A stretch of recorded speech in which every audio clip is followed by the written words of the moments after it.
Did you ever wonder what would happen if Eren inherited a different Titan at the beginning of the story? Which of these Titan powers would suit him best, and how strong could he become? Well, after spending weeks analyzing each Titan shifter, I finally figured out exactly what would happen, and some of the things Eren does with these new powers are absolutely insane! For example, if Eren inherited the Armored Titan, his first transformation in Trost would go a bit better than in the original story. Firstly, a wave of terror would be spread around the district, considering just how different the Armored Titan looks compared to normal pure Titans. With this power, the regular Titans wouldn't be able to harm Eren due to his armor, and he would take down many more Titans than in the original. However, the real question is, would the Survey Corps be able to convince the military that Eren is not a threat? Well, although it would be much harder for Levi to defeat an Armored Titan due to its, well, armor, based on his skills, he should eventually be able to do it by focusing on non-armored spots around its knees and elbows. The Paradise military would be a bit skeptical, but they would eventually allow Eren to live and put him under Erwin's control. Since Eren is good at hand-to-hand combat, the Armored Titan power would suit him really well. His speed would probably decrease a bit, but I don't think that would be a big problem for him. It goes without a question that Eren would easily seal the hole in the wall rose and earn the Survey Corps' trust. However, when it comes to his first Titan battle against Annie in the woods, Eren will encounter some problems. Although he now has a more durable body, he is still nowhere close to Annie's skills, and she would easily defeat him with her crystallized fists. Anyway, from here on, we can assume that everything would play out pretty much the same as in the original until episode 32, when Eren comes face to face with Reiner. Now, since Eren has the power of the Armored Titan in this scenario, you are probably wondering where that leaves Reiner. Well, in order to make this video more interesting, I decided to give the Attack Titan power to the person whose power Eren is using in each scenario. This means Reiner will wield the Attack Titan now, and it will be wielded by different people in other scenarios. Although the Titan powers are now reversed, I believe Eren could still take down Reiner due to his strong emotions and desire to protect his friends. Also, considering that Mikasa was there to help him, I just don't see how Reiner could possibly survive this. Another major change is that Eren won't get kidnapped. You see, in the original story, Bertholdt managed to catch Eren off guard, which allowed Reiner to kidnap him.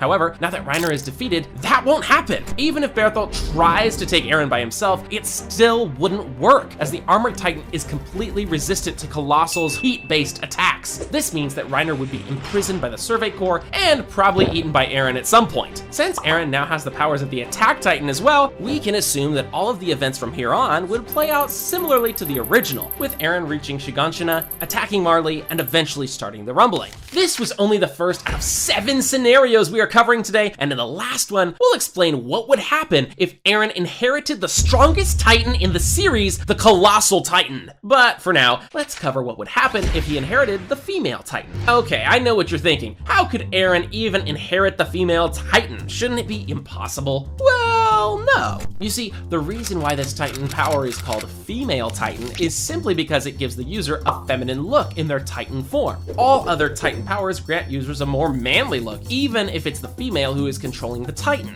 Take Pieck as an example. Although she is a girl, her part Titan has a male body. Judging by this, if Eren was the one to inherit the female Titan power, his Titan form would definitely look more feminine, similar to Annie, just with black hair. Okay, now that we got that out of the way, how strong would Eren be in this form? The powers of the female Titan aren't as flashy and obvious as those of other Titans, but they shouldn't be underestimated at any cost. But before you get excited about seeing female Eren in battles against other Titan shifters, we first need to talk about what would happen when he first transforms. Initially, Eren would uncontrollably rampage through the district, killing a bunch of pure Titans. However, since Eren has no control over his powers at this point, he would probably scream out of rage. And you know what the female Titan scream does, right? It attracts all pure Titans in the vicinity. Not only does it attract the Titans, but it also makes them devour the female Titan. This would be a big problem for Eren, as there's no way he can fight against dozens of Titans at the same time. Even if some of the soldiers jump in to help, there's still no way they could defeat all the Titans. Just remember what happened when Annie did this in episode 20. The whole Survey Corps, including Levi, tried to protect her from incoming Titans, but it was impossible. So once Eren screams out of rage and attracts all the pure Titans from the district, it's over for him, and he'd be quickly devoured by a horde of Titans.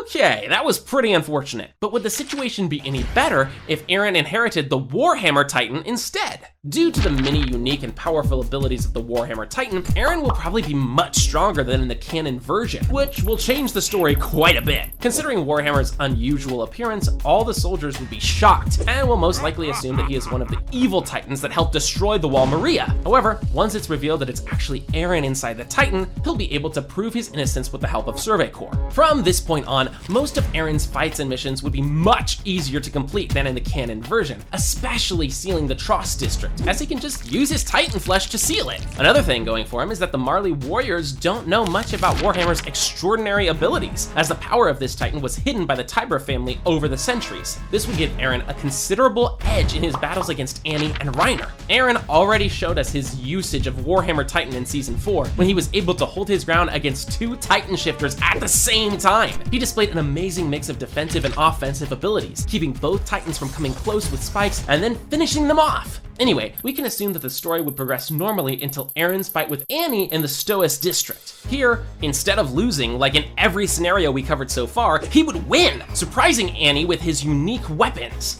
The only real problem for Eren would be the battle against Colossal Titan in Shiganshina. I guess Eren could try to create some long-range weapons like crossbow or gun and target Colossal's nape, but it's really unlikely that this would work. In the end, he will have to follow Armin's plan and kill the Titan that way.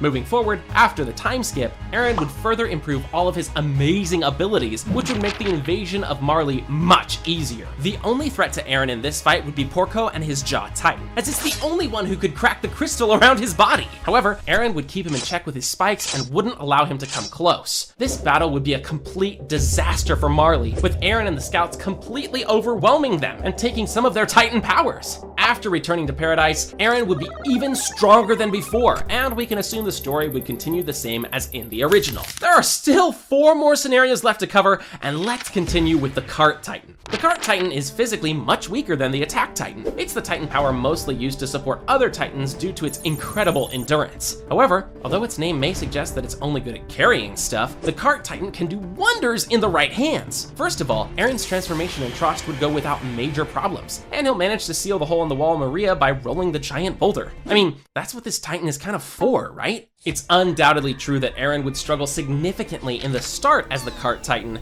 but with time, he'll get the hang of it. For example, he could make the Survey Corps expeditions outside the walls safer by carrying an entire battalion on his back. Another possibility is to put some kind of Thunder Spear artillery on his back, similar to what Marley did to Peak, so scouts could shoot Titans from range. I know that Paradise probably doesn't have the technology necessary for this, but it would be pretty cool to see. However, despite all of this, it would be foolish to think that Eren could take down Reiner or Bertholdt with this Titan power. Yes, he has endurance and speed, but offensively, it would be pretty much impossible for him to take down any of the other Titan shifters. So how far could Eren go with this power? Well, he would lose both of his fights against Annie in Season 1, but that's not really the problem, as scouts would still manage to capture her. Later on, he would use the Coordinate to defeat Reiner and Bertholdt, and in Shiganshina, he would defeat the Colossal Titan following Armin's plan. Now, even though Eren managed to achieve all of the same things as in the original story, it's important to mention that his Titan form didn't play a big role in these fights, and he often needed to rely on scouts and his friends in order to win. The reason I'm saying this is because when Eren eventually infiltrates Marley after the time skip, he'll be completely alone and will have to fight against Warhammer Titan all by himself. Even if he by some miracle manages to survive until the scouts arrive, let's not forget that Peak now has the power of the Attack Titan, and with her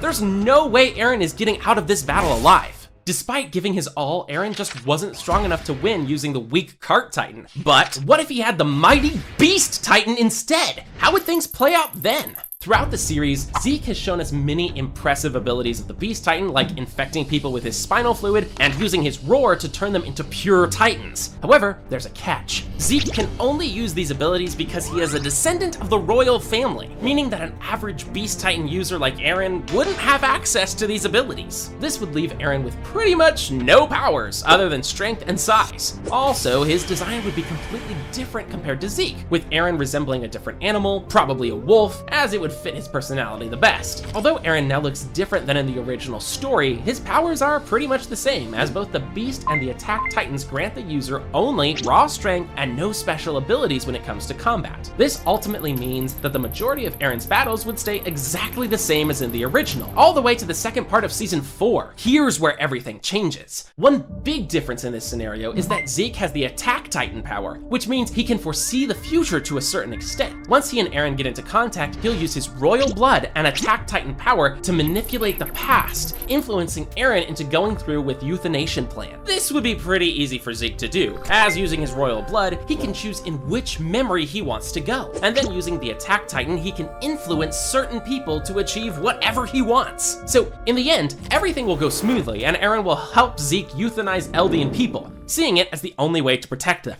Before we explain what would happen if Eren inherited the Colossal Titan at the beginning of the series, let's first quickly cover what would happen if he got the power of the Jaw Titan. Although the Jaw Titan isn't as strong as the Attack Titan when it comes to brute strength, it's much faster, which means that Eren's battles would go quite differently if he inherited this power. For example, during his fight with Annie, Eren would easily dodge most of her attacks by quickly jumping from tree to tree. Also, if he times his attack right, he might even be able to catch her off guard and injure her. Now, Annie is much more experienced than Eren at this point, so there's no way he could actually defeat her, but he would definitely put up a good fight. Anyway, the first major difference would occur at the end of Season 1, once Annie is defeated. Here, using the Jaw Titan, Eren would be able to break through Annie's crystal and devour her, acquiring the abilities of the female Titan. With 2 Titan powers this early on, Eren would easily defeat Reiner during their first battle, and with the help of the Survey Corps, he would chase the warriors off the island. It's important to mention that Ymir would have the power of the Attack Titan in this scenario, but this wouldn't really impact the story in any way, as she would just surrender herself to Marley in order to save Historia. Later on, the Attack Titan power would be transferred to Porco, but to be honest, this wouldn't really make a difference, as Eren is just too strong at this point with 2 different Titan powers. During the invasion of Marley, he would easily defeat the Warhammer Titan and immediately steal its powers using his strong jaws. Now with the Warhammer, female, jaw, and founding Titan on his side, Eren would